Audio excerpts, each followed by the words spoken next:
예, 이번 시간은 부동산 중개계약을 하다 보면 크레임건이나 무슨 하자가 생기는 경우가 있어요. 그리고 문제가 생기는 경우. 요 근래 제가 경험했던 거 간략하게 한 6개 정도가 있는데, 오늘은 보증금 담보대출에 대해서, 사고 사례죠. 사고 사례에 대해서 말씀드리겠습니다. 이 보증금 담보대출이라는 게 이제 세입자들이 상가든 원룸이든 투룸이든 상가든 주거용이든 보증금을 담보로 해가지고 일반 1금융권이나 2금융권이죠. 1금융권은 여러분들 아시고 우리은행, 국민은행, 농협 이런 거죠. 2금융권은 신협, 새마을금고 이런 것들이죠. 이제 그 이외의 것들이 이제 4금융이죠. 4금융인데 이건 그냥 사채라고 생각하시면 아주 편하겠죠. 이 보증금 담보대출로 해가지고서 이런 4금융 쪽에 대출을 받는 분들이 있습니다. 뭐 생활이 그렇게 녹록지 않으시죠. 그래서 얼마 전에 있던 건데, 보증금 계약서를 가지고 본인이 대출을 받으셨어요. 뭐 200이든 300이든 뭐 이자는 뭐 상상 이상이겠죠. 근데 뭐 그러는 것까지는 좋아요. 그러는 것까지는 좋은데 본인이 보증금을 돌려받을 걸 담보를 해서, 그런데 이거를 위조를 하세요. 세입자들 중에서 가령 1000만 원짜리인데 이거를 5천으로 써갑니다. 1000만 원에 50%이면 500 대출하는데 1000만 원 500 대출을 받는데 5천만 원 써가면은 한 2천까지는 받겠죠. 뭐 이런 식으로 해가지고 실제 있던 사례입니다. 임대인 거하고 참 기가 막힐 노릇인데, 제 명판을 위조를 하셔가지고 대출을 받으셨어요. 실제 있었던 사례예요. 사업자 대출을 받으셨는데 이거 사문서 위조죠. 그래서 뭐 경찰에서 연락 오고 주인한테 연락 가고, 그리고 보증금 이 대출업체죠. 이 4금융 대출업체에서는 돈을 그 사람한테 돌려주지 마라, 뭐 이렇게 되는 거죠. 보증금 담보대출 요 사고 사례 사무소 위조하는 경우가 있고요. 요거는 우리가 어떻게 할 수가 없어요.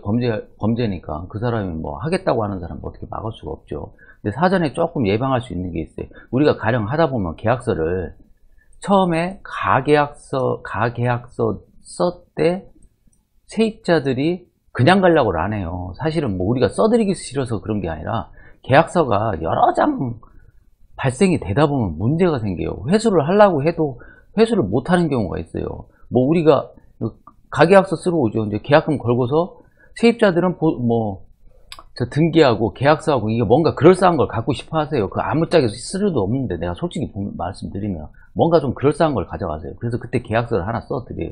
근데 주인은 멀리 있어요. 그러니까 실제 계약 날짜에는 다른 계약서를 실제로 써요. 이런 경우가 있죠. 가계약할 때하고. 근데 가계약서 쓴 날짜에 조건 변경이 됐어요. 특히 입주일이 바뀌겠죠. 이러다 보면 이 가계약서를 회수를 못하는 경우가 있어요. 저는 가져오라고 하는데 안 가져왔다는 걸 어떡하겠어요. 그러다 보면 이 가계약서가 문제가 또 되고요. 그리고 조건 변경이 입주 날짜가 바뀌는 경우는 상관이 없는데, 이 보증금이 바뀌는 경우가 있어요. 이거는 가령 5천으로 썼다가 이게 낮아지는 경우가 있어요. 3천으로. 그렇게 할 수 있잖아요.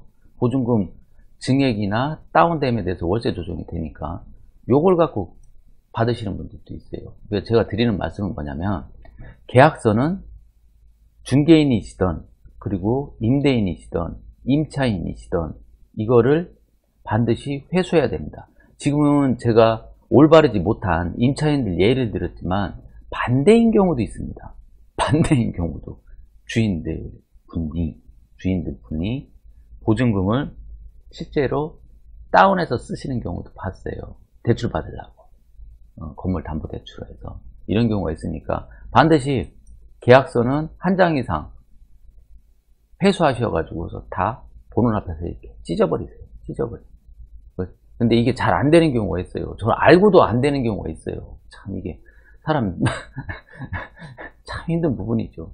가져오라고도 안 가져와요. 꼬깃꼬깃 해놓고 저쪽 이삿짐 나누고, 이사 막 나누시는 분한테 그거 어딨냐고 막 윽박지를 수도 없잖아요. 근데 문제가 생기면 이제 상대방 측에서는 왜 그것도 못했냐고 막 이렇게 하는 거죠.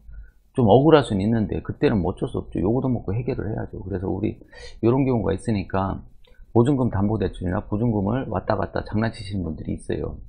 주인도 그렇고 세입자들도 그렇고 이런 부분 때문에 이 계약서는 반드시 한 장만 남겨 놓으셔야 된다.